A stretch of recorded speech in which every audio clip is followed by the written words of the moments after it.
Hey, what's up guys, it's me Kevin and I'm back for another video. So right now, a very quick review of this Huawei Watch Fit 4, the newest variant of Huawei watches. So may dalawang variant to, no? This is the basic one, yung mas mura. This cost sa mga kayo bumili, just like I did, 6,500, but I suggest bumili kayo sa online shop, sa Shopee. I think right now, I think it's 5,500 or lower. I think 5,300. Depende kung may voucher kayo, no? So, I suggest doon kayo sa online bumili. Lilink ko din sa baba kung saan kayo pwede bumili. Nasa description. So, ayun. Gamitin nyo ng voucher. May kasama siyang free na earbuds. Tsaka may 3 months na premium na ino-offer si Huawei for fitness. So, yan. May 3 months premium kayo na pwede nyo ma-utilize if you're into fitness, tracking your weight, your daily activities, yun, pwede nyo ma-utilize yun. 3 months yun for free, and then free earbuds. So, yan. Ano ba yung mga nagustuhan ko rito? So, ginagamit ko na siya for about almost 2 weeks.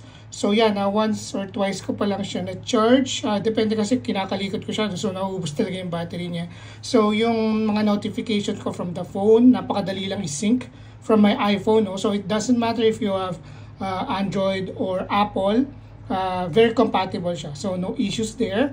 Pero syempre, mas advantage pag naka-Android kayo, no?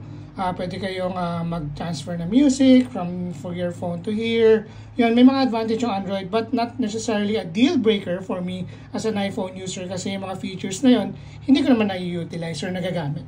So, right now, I bought this mainly for tracking my heart rate.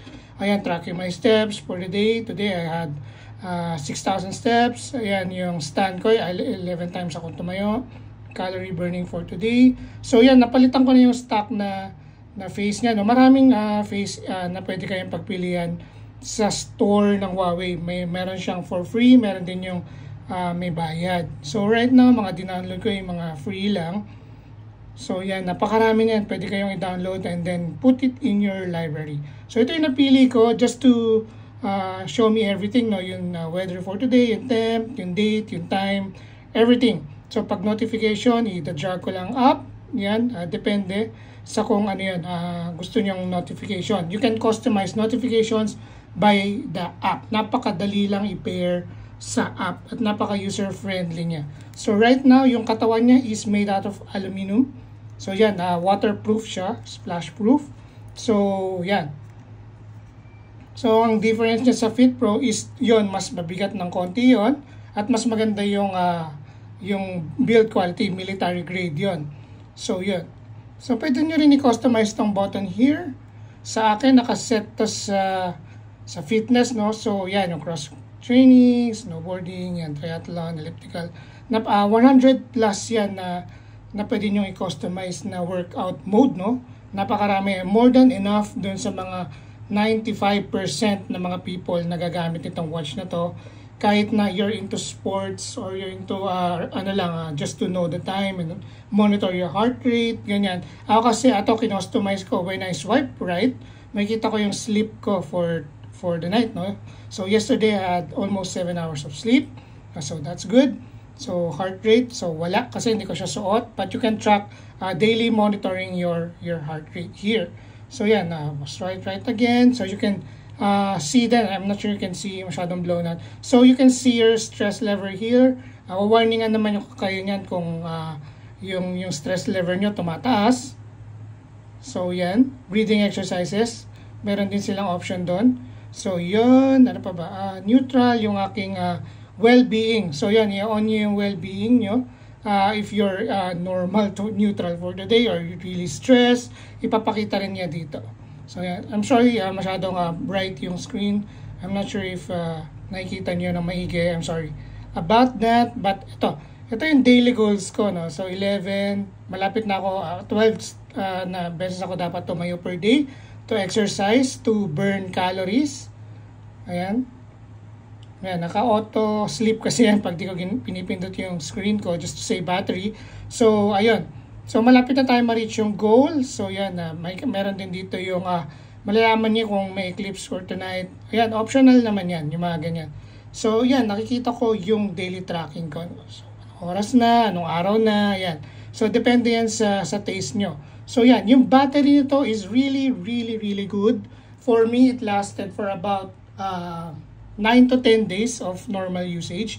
Pero nung tinurn on ko yung always on display, naging 7 to 8 na lang siya. So, magsasuffer talaga yung battery nyo if tinurn on nyo yung always on display. But it's up to you, no, kung paano siya gamitin yan. Naka-on yung display, yung always on display niya, no. So yung brightness nito is very very good na rin, no, kasi ano siya, 2000 nits na siya compared sa mga 400 500 nits lang sa mga watch na mas mahal pa rito. This one 60 Hz na AMOLED display. So everything you see here is really really vibrant. Yung colors niya really pop out. So kahit nasa tirik yung araw kayo, no, tumatakbo kayo or nagsa-cycling kayo, you would look at your watch, kitang-kita nyo pa rin. Set nyo lang sa highest brightness or auto brightness, magla-light siya for 2000 nits. Advantage naman ng Fit 4, yun is double the price yun, no? Around 13,000, 12,000. Yun naman is 3,000 nits yung brightness niya. At may additional features yun, syempre yung better build quality, at yung natatrack niya yung ECG nyo if you want to track your heart talaga, no, yung ECG mode, meron siya doon. Ito wala. So yun lang yung difference noon. Syempre yung build quality, yun mas mabigat din yun ng konti, no, but not really much. Pero mas payat yun, I think. Yung niya, yung katawan niya. So mas matibay yun, mas pang pang expert level kasi pwede yun gamitin for diving and golfing. Nawala dito sa options nito. So yun lang yung downside. Pero as for me, hindi naman ako madalas mag-golf or nagda-dive. So any other sports na naisip nyo, natatrack na ito. So it's really really good. Lalo pag mag-start ako ng training, yan. Kunwari nag-workout ako or doing something really active ako or sumasayaw ako or nagzumba ako or whatever. Yan, other lang. And then, I press go. Workout started. So malakas din yung sounds niya. I'm not sure if you heard it kanina. Workout started, sabi niya. Malakas siya, no? So na-adjust yung volume niya. So ang advantage din ito, if nag-workout ka in 10 minutes, sasabihin niya, then 20 minutes, magsasalita uli siya, and then sasabihin niya yung heart rate mo. Ang maganda pa nito, pwede mo rin siyang gamitin na pang text or pang sagot ng tawag. So pag may tumawag sa'yo sa phone, wala kayo sa phone, or you're on the go, pwede nyo gamitin to talk to your, kung sino man yung tumatawag sa inyo. It's really, really good feature na wala sa iba, no? So compared sa mga ibang kapresyo or mas mahal dito, one thing na mas nagustuhan ko rin, of course, is splash-proof siya, easy to replace the strap, the body quality is good, you can answer calls, you can text. So everything na kailangan mong gawin, magagawa mo, kailangan mong i-track, matatrack na ito most of the time. 95% now, most users is more than enough na itong watch na to. So yun, ano pa bang features na nagustuhan ko to? Sa notification, you can customize kung ano yung mga pwedeng mag-notify lang. Yan, drag down, settings, mode, you can turn sleep mode, do not disturb, very easily. Ano pa ba? May flashlight siya. Pag nawala yung phone nyo, you can click yung sa phone nyo, sa app, merong Find My Phone, tutunog to if hindi mo siya makita. So yan. So very accurate naman yung reading niya, no, sa sleeping, sa oxygen level, sa tracking ng steps. Very accurate naman siya as far as I'm concerned, no. Sa 2 weeks ko na siyang ginagamit, accurate naman siya. At one nagustuhan ko dito sa watch ito is meron na rin siyang GPS. Yan.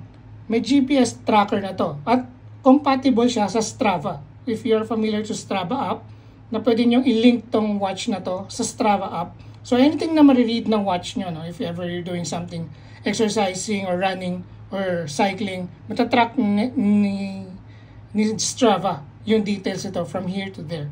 And the link is really, really easy. Madali lang. Na-connect ko na siya sa Strava sa iPhone ko. So anything na detail na nakakuha nitong watch, napapasa doon.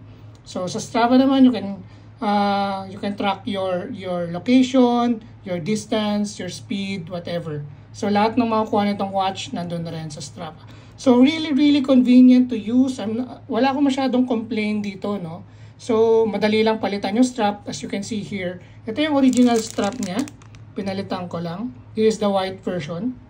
Yan, medyo silvery yung kulay. Pero pag pinili niyo yung black, mas darker yung metal niya rito. So yan, bumili din ako ng isa. So, mas dark gray naman. This is the seashell version.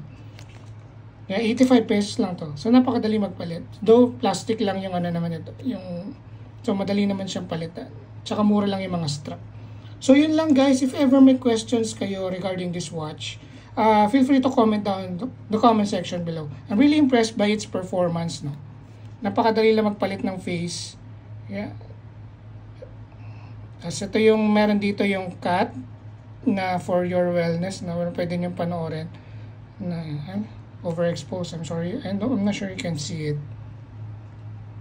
Yan. Yan. It's really good. Para pampakalma lang dun sa watch nyo. It's really nice to have its features na ganito. Yeah. Pwede nyo siya i-pet.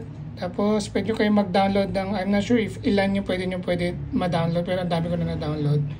And it's really good. Yan. I like the screen talaga, 1.8 inches, ang tagal ng battery. Yan, it's, may always on display siya. So, it's really good. Yan.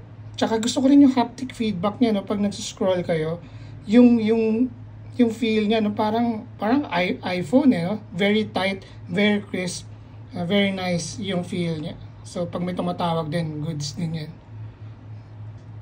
So, yan. Pwede nyo rin i-connect yung phone nyo to this one na pwede siyang pwede siyang maging shutter. So, click nyo doon dito, then magpipicture na yung phone nyo. So, it's a really good feature.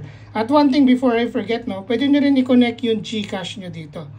Ayan. Ito sa mga gusto kong feature niya. Pag may GCash account kayo, pwede nyo i-link dito sa watch, enter your PIN, and then may QR na lalabas dyan. Scan the code here, and then voila. Meron na kayong easy payment option using this watch, na pwede nyo gamitin. Very convenient. Yan. Ang partnership siguro sa GCash and Huawei. It's really nice. So, marirecommend ko tong watch ito for anyone who's looking for a sports watch for everything, for swimming, for running, for jogging, for boxing, whatever, for Zumba, whatever. Yan. For an overall very good watch. Ito yung pinaka marirecommend ko this year na technology. Very good ang Huawei compared sa Apple na SE na I think around 12, 13, 14,000. Mas marami pa tong feature compared doon. So wag na kayo bumili ng Apple na naglalast lang for 1 day. This will last you for 8 to 10 days on a normal use. So thank you guys for watching. I highly recommend this watch for everyone na gusto mag-track ng sports nyo, heart rate, whatever. It's a very overall good watch to wear. Thank you guys for watching again. I'll see you guys in my next video.